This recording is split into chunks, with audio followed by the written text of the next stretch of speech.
इस कहानी की शुरुआत में हम नेथन को देखते हैं, जिसकी जब आंखें खुलती है तो वो खुद को आसमान में पाता है। वो एक कार्गो शिप से गिर रहे बहुत सारे लगेज बॉक्सेस में पैर फंसने की वजह से लटका हुआ था और उसके आसपास कुछ लोग प्लेन से नीचे गिर रहे थे। नेथन ये देखकर डर गया। वो नीचे गिरने लगता है पर वो लटके हुए बॉक्सेस को पकड़ लेता है और उन बॉक्सेस पर चढ़ते हुए ऊपर शिप की तरफ जाने लगता है। एक आदमी नेथन को मारने की कोशिश करता है पर नेथन ने धक्का देकर उसे नीचे गिरा दिया। नेथन की मुश्किलें अभी खत्म नहीं हुई थी क्योंकि एक आदमी नेथन पर फायरिंग करना शुरू कर देता है। नेथन किसी तरह उसके हमले से बचते हुए उसे भी नीचे गिराने में कामयाब हो जाता है। नेथन देखता है कि रस्सियां घिसने की वजह से जल्दी बॉक्सेस भी नीचे गिर जाएंगे, इसीलिए वो जल्दी से जंप लगाकर शिप पर आ जाता है, जिससे उसकी जान बच जाती है। लेकिन अगले पल एक रेड कार तेजी से नेथन की तरफ आती है, जिससे धक्का लगने की वजह से नेथन नीचे गिरने लगता है पर कोई नेथन का हाथ पकड़कर उसे बचा लेता है। अब हम 15 साल पहले का समय देखते हैं। यंग नेथन एक म्यूजियम की बिल्डिंग से लटका हुआ था, लेकिन नेथन का बड़ा भाई सैम उसे ऊपर खींच लेता है। नेथन और सैम के पेरेंट्स की डेथ हो चुकी थी, उनका इस दुनिया में कोई नहीं होता, इसीलिए वो दोनों एक अनाथ आश्रम में रहते हैं। सैम के पेरेंट्स जब जिंदा थे तब वो उसे बताया करते थे कि उनके पूर्वज पायरेट्स थे और वो एक महान ड्रेक खानदान के वारिस हैं। नेथन और सैम म्यूजियम में एक नक्शे को चुराने के लिए आए थे, लेकिन वो ऐसा नहीं कर पाते। अगले ही पल वहाँ पर पुलिस आ जाती है, जो उन दोनों को पकड़कर अनाथ आश्रम में वापस ले आती है। सैम ने ये तीसरी बार म्यूजियम से चोरी करने की कोशिश की थी, इसीलिए सिस्टर सैम को अपना सामान लाने के लिए कहती है क्योंकि उसे पुलिस के हवाले करने वाली थी। सैम पुलिस वालों के साथ नहीं जाना चाहता, इसीलिए वो खिड़की से भागने लगता है, लेकिन जाने से पहले वो नेथन को एक सफेद कागज, एक लाइटर और एक रिंग देता है और नेथन से कहता है कि हमेशा याद रखे कि वो किस खानदान से बिलोंग करता है। सैम के जाने के बाद नेथन जब लाइटर की रोशनी में सफेद कागज को देखता है तो उस पर सैम ने लिखा था कि वो कभी ना भूले कि वो महान ड्रेक खानदान का वंशज है और वो भी एक ड्रेक है। अगले सीन में हमें वापस से 15 साल के बाद का समय दिखाया जाता है। नेथन अब काफी बड़ा हो गया था और न्यूयॉर्क सिटी में एक बार टेंडर के रूप में काम करता है। इस काम के दौरान नेथन छोटी मोटी चोरियां भी करता था, जैसे कि नेकलेस और ब्रेसलेट चुराना, जिनमें वो माहिर था। एक दिन बार में विक्टर नाम का एक आदमी आता है जो नेथन को बताता है कि मैं तुम्हारे भाई के साथ काम किया करता था, मैं एक ट्रेजर हंटर हूँ, मैं चाहता हूँ कि तुम मेरे साथ काम करो। नेथन विक्टर को नहीं जानता, इसीलिए वो उसके साथ काम करने से साफ साफ मना कर देता है। विक्टर नेथन को अपना कार्ड देकर वहाँ से चला जाता है। नेथन ने पिछले 15 सालों से अपने भाई को नहीं देखा था। हालांकि नेथन के भाई ने इन 15 सालों के दौरान नेथन को कई पत्र लिखे थे, लेकिन नेथन को अपने भाई के बारे में कुछ भी पता नहीं होता कि वो इस समय कहां और किस हाल में है। नेथन अपने भाई को ढूंढना चाहता था, इसीलिए वो विक्टर के दिए गए कार्ड की मदद से उसके घर जाता है, जहां पर दीवार पर वो उसी मैप को देखता है जिसे आज से 15 साल पहले वो अपने भाई के साथ म्यूजियम से चुराने गया था। अब वहां पर विक्टर भी आ जाता है, जो नेथन को उस मैप के बारे में बताता है कि वो एक खजाने का मैप है, एक ऐसे खजाने का मैप जिसे ढूंढने के दौरान आज तक बहुत सारे लोगों को अपनी जान गंवानी पड़ी। नेथन को वो एक शिप के फोटोग्राफ दिखाता है और बताता है कि यह शिप कई 100 साल पुराना है, जिसकी कीमत आज 500 करोड़ रुपए है। उस शिप के अंदर खजाना भी है जिसे 18 लोगों ने मिलकर कहीं छुपा दिया था। ये वही खजाना है जिसे उसका भाई ढूंढना चाहता था, और अगर तुम अपने भाई को ढूंढना चाहते हो तो तुम्हें मेरे साथ इस सफर पर चलना होगा। नेथन को विक्टर के खजाने वाली बातों पर ज्यादा विश्वास नहीं था, लेकिन वो किसी भी तरह अपने भाई को ढूंढना चाहता है, इसीलिए वो विक्टर का साथ देने के लिए राजी हो जाता है। अब विक्टर जब नेथन को एक क्रॉस की दीवार दिखाता है तो नेथन उसे देखते ही समझ जाता है कि वो कोई क्रॉस नहीं बल्कि एक प्रकार की चाबी है। विक्टर नेथन को बताता है कि इस तरह की 2 चाबियां हैं, जिनमें से एक तो विक्टर के पास है, लेकिन दूसरी चाबी उन्हें हासिल करनी होगी। दूसरी चाबी इस समय ऑक्शन में थी, इसीलिए विक्टर और नेथन भी ऑक्शन में आ जाते हैं। विक्टर और नेथन मिलकर दूसरी चाबी को चुराने में कामयाब हो जाते हैं। ऑक्शन में इस समय सेंटियागो भी मौजूद था, जो विक्टर और नेथन की तरह ही एक दूसरी चाबी भी हासिल करना चाहता था, क्योंकि जिस शिप में खजाना था उस शिप और समुद्री बेड़े को सेंटियागो के पूर्वजों ने फंडिंग दी थी, इसीलिए सेंटियागो का मानना था कि उस खजाने पर सिर्फ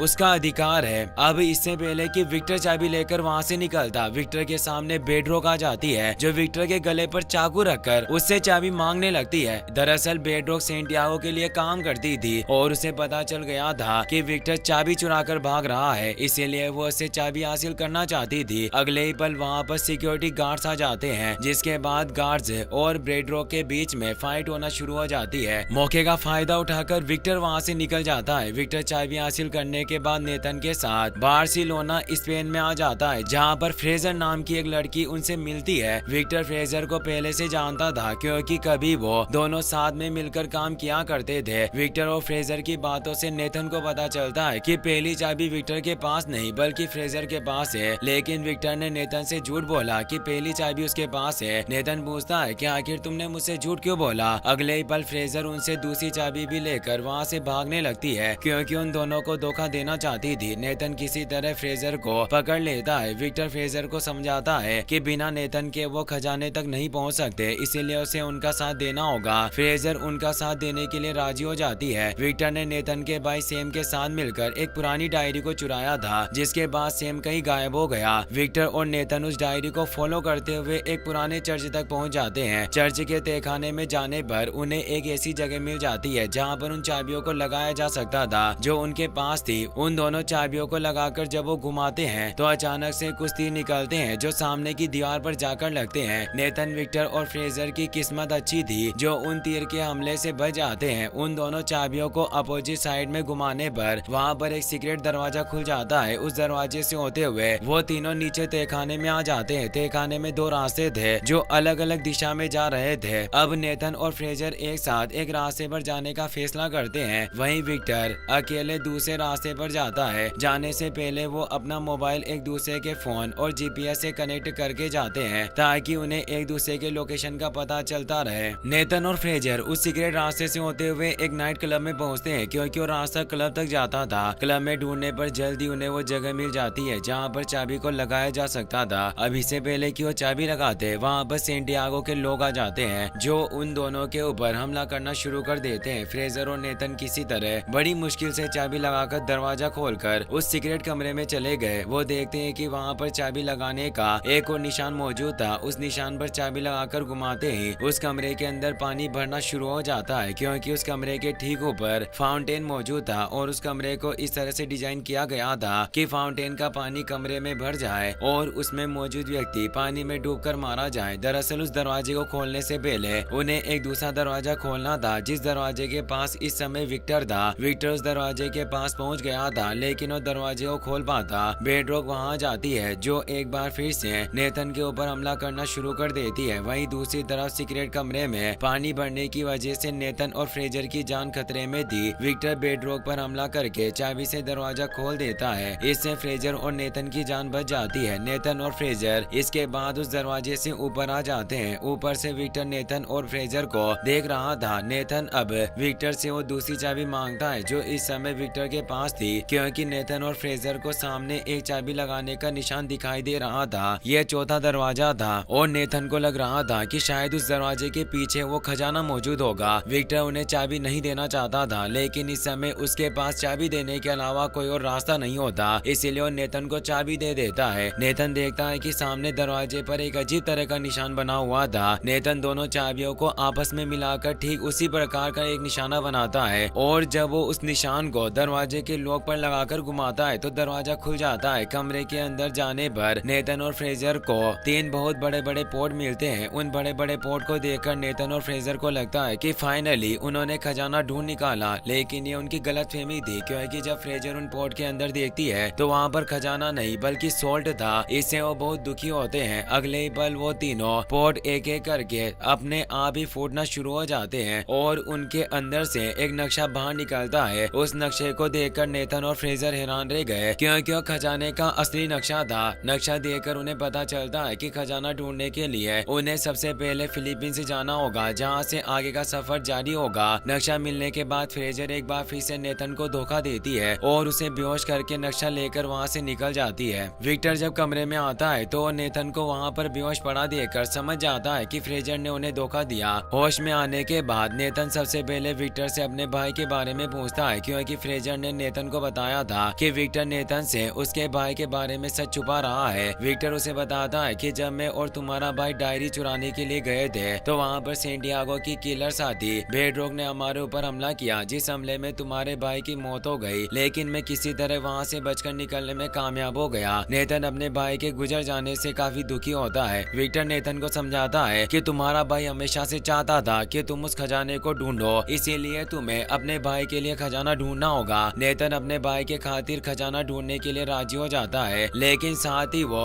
विक्टर से ये भी कहता है कि खजाना ढूंढने के बाद हम दोनों का रास्ता एक दूसरे से हमेशा के लिए अलग हो जाएगा। ये कहकर वहाँ से चला जाता है। वहीं दूसरी तरफ हम फ्रेजर को देखते हैं जो नक्शा लेकर सीधे सेंटियागो के पास पहुँचती है, जहाँ पर बेडरॉक भी मौजूद थी। दरअसल फ्रेजर पहले दिन से ही सेंटियागो के लिए काम करती थी, लेकिन इसके बारे में नेथन और विक्टर को कुछ भी पता नहीं होता। फ्रेजर वो नक्शा सेंटियागो को दे देती है। नक्शा देखकर सेंटियागो को पता चल जाता है कि खजाना ढूंढने के लिए उन्हें सबसे पहले फिलीपींस से जाना होगा। तो वो तीनों एक कार्गो प्लेन में अपने जरूरत का सामान लोड करके फिलीपींस की तरफ निकल जाते हैं। सफर के दौरान सेंटियागो विक्टर और फ्रेजर को बताता है कि जिस खजाने की खोज में वो जा रहे हैं वो सेंटियागो के पूर्वजों का खजाना है, जिसकी वजह से उस खजाने पर सिर्फ सेंटियागो का हक है और वो किसी भी तरह उस खजाने को हासिल करके रहेगा। अब बेडरॉक सेंटियागो को धोखा देती है और उसे जान से मारकर खुद अपनी कंपनी और मिशन की हेड बन जाती है। फ्रेजर ये सब देखकर शिप में छुप गई थी, क्योंकि उसे पता था कि बेडरॉक उसे भी जान से मार देगी। बेडरॉक इसके बाद अपने लोगों के साथ शिप में फ्रेजर को ढूंढना शुरू कर देती है। शिप में हम विक्टर और नेथन को भी देखते हैं जो एक रेड कार में छिपकर वहाँ गए थे। अब बेडरॉक जब अपने लोगों के साथ फ्रेजर को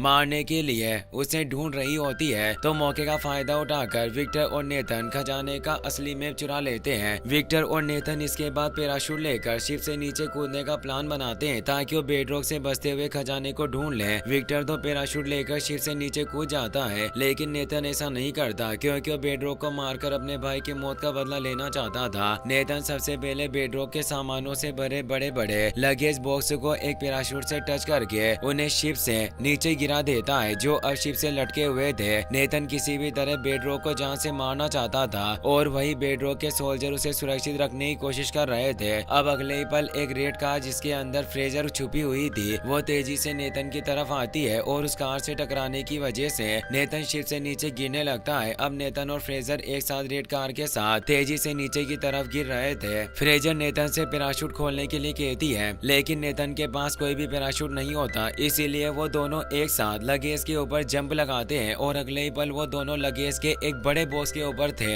नेथन उस लगेज बॉक्स के ऊपर मौजूद इमरजेंसी पैराशूट को खोल देता है, जिसके बाद वो दोनों सुरक्षित उस लगेज बॉक्स के साथ समुद्र में लैंडिंग करते हैं और अब वो दोनों फिलीपींस भी पहुंच गए थे। फिलीपींस में नेथन और फ्रेजर एक हॉल में रुकते हैं, जहां पर मैप देखकर फ्रेजर को कुछ भी समझ नहीं आता कि आखिर खजाने की एग्जैक्ट लोकेशन क्या है, इसीलिए वो सोने चली जाती है। नेथन सारी रात जाकर मैप पर खजाने का एग्जैक्ट लोकेशन ढूंढता है और इस दौरान नेथन अपने भाई के लिखे गए लेटर की भी मदद लेता है, लेकिन लेटर में नेथन के भाई ने बहुत सी सीक्रेट बातें बताई थी। जल्दी नेथन को खजाने के एग्जैक्ट लोकेशन का पता चल जाता है। अगली सुबह फ्रेजर जब सोकर उठती है तो देखती है कि नेथन ने कागज पर एक लोकेशन लिखी थी। फ्रेजर ये देखकर समझ आती है कि नेथन ने खजाने के एग्जैक्ट लोकेशन का पता लगा लिया है, इसीलिए वो एक बार फिर से नेथन को धोखा देती है और उस लोकेशन की तरफ खजाना ढूंढने के लिए निकल गई। नेथन जब सोकर उठता है तो देखता है कि फ्रेजर ने उसे धोखा दिया था और लोकेशन को लेकर अकेले ही खजाने की खोज में निकल पड़ी है। नेथन ये देखकर फ्रेजर की बेवकूफी पर हंसता है, क्योंकि उसे पता था कि फ्रेजर ऐसा ही करेगी, इसीलिए उसने पहले ही असली लोकेशन को एक बोतल के अंदर रख दिया था और टेबल पर एक नकली लोकेशन को लिख कर रखा। अब नेथन भी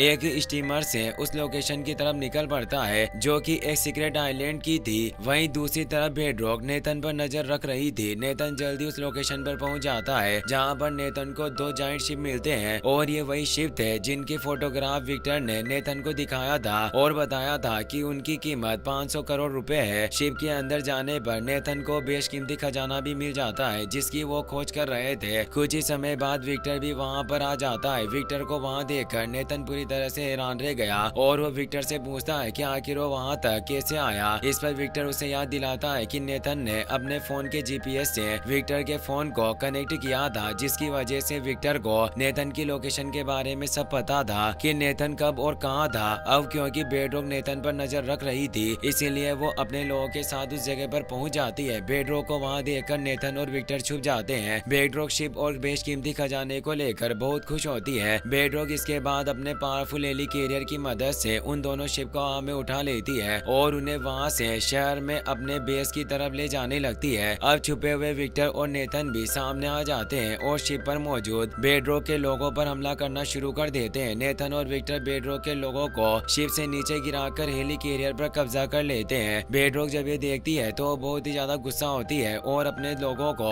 नेथन और विक्टर को मारने को कहती है। बेडरॉक अपने हेली कैरियर को नेथन और विक्टर के हेली कैरियर के पास ले आती है, जिसके बाद बेडरॉक के लोग उसकी शिप से नेथन के शिप में आने लगते हैं और आते ही नेथन के ऊपर हमला कर देते हैं। नेथन किसी तरह उन सभी का सामना करता है और एक एक करके उन सभी को अकेले ही मार गिराता है, क्योंकि विक्टर इस समय हेली कैरियर को चला रहा था। अब नेथन देखता है कि बेडरॉक का हेली कैरियर दूसरी शिप के साथ तेजी से उनकी तरफ आ रहा है, इसीलिए वो जल्दी से अपनी शिप पर मौजूद पुरानी तोप में आग लगाकर उसे फायर कर देता है, जो सीधे जाकर बेडरॉक के शिप पर लगता है और बेडरॉक के हेली कैरियर में आग लग जाती है। बेडरॉक का शिप सामने की पहाड़ी से टकराकर डिस्ट्रॉय हो जाता है और हेली कैरियर में आग लगाने की वजह से वो भी क्रैश होकर समुद्र में गिरने लगती है। लेकिन बेडरॉक इस हमले में बच गई थी, क्योंकि उसने शिप के पहाड़ी से टकराने से पहले ही नेथन के शिप पर जंप लगा दिया था और अब वो नेथन के सामने उसके शिप पर थी। बेडरॉक शिप के एंगल को समुद्र में फेंक कर हेली कैरियर को आगे बढ़ने से रोक लेती है और अब बेडरॉक और नेथन के बीच में एक खतरनाक फाइट होना शुरू हो जाती है। नेथन जानता था कि वो बेडरॉक के सामने ज्यादा देर तक नहीं टिक सकता, क्योंकि बेडरॉक एक ट्रेंड फाइटर थी जिसने अब तक बहुत सारे लोगों को जान से मारा होगा। इसीलिए नेथन बेडरॉक से बचने के लिए ऊपर हेली कैरियर की तरफ चढ़ना शुरू कर देता है। बेडरॉक ये देखकर खुद भी नेथन का पीछा करते हुए हेली कैरियर की तरफ चढ़ना शुरू कर देती है। विक्टर जब ये देखता है तो उसे अपनी और नेथन की जान बचाने के लिए ना चाहते हुए भी सोने से भरे बैग से बेडरॉक के ऊपर हमला करना पड़ता है। सोने से भरे बैग के बेडरॉक के ऊपर गिरने से वो भी बैग के साथ नीचे समुद्र में गिर जाती है। अगले ही पल शिप भी हेली कैरियर से अलग होकर बेडरॉक के ऊपर गिर जाता है, जिसकी वजह से उसकी वहीं पर डेथ हो जाती है। अब इससे पहले कि नेथन और विक्टर वापस से उस खजाने से भरी शिप को अपने कब्जे में लेते हैं, वहाँ पर फिलीपींस की नेवी आ जाती है, जिसकी वजह से ना चाहते हुए भी उन्हें वहाँ से निकलना पड़ता है। खजाना और करोड़ों की शिप को होकर विक्टर बहुत दुखी था, जिस पर नेथन विक्टर को कुछ सोना दिखाता है जिसे वो छुपा कर अपने साथ ले आया था। अब विक्टर और नेथन देखते हैं कि नीचे समुद्र में फ्रेजर एक स्टीमर से उनका पीछा कर रही है। फ्रेजर को ऐसा करता देखकर वो दोनों उसके ऊपर हंसते हैं, क्योंकि नेथन ने फ्रेजर को गलत लोकेशन देकर उसे बेवकूफ बनाया था। अगले सीन में हम नेथन के बड़े भाई सेम को देखते हैं, जो अब भी जिंदा था और एक जेल में कैद था। जेल से सेम नेथन के लिए एक लेटर लिखता है, जिसमें वो नेथन को अपने आसपास के लोगों से सतर्क रहने के लिए कहता है। मूवी के एंडिंग सीन में हम नेथन को एक बार में देखते हैं, जहाँ पर अपने भाई सेम के दिए गए रिंग को एक आदमी को बेच रहा था और उसके बदले उस आदमी से नाजी मैप खरीद रहा था। लेकिन वो आदमी नेथन को धोखा देना चाहता था, इसलिए वो नेथन से रिंग तो ले लेता है लेकिन नाजी मैप नहीं देता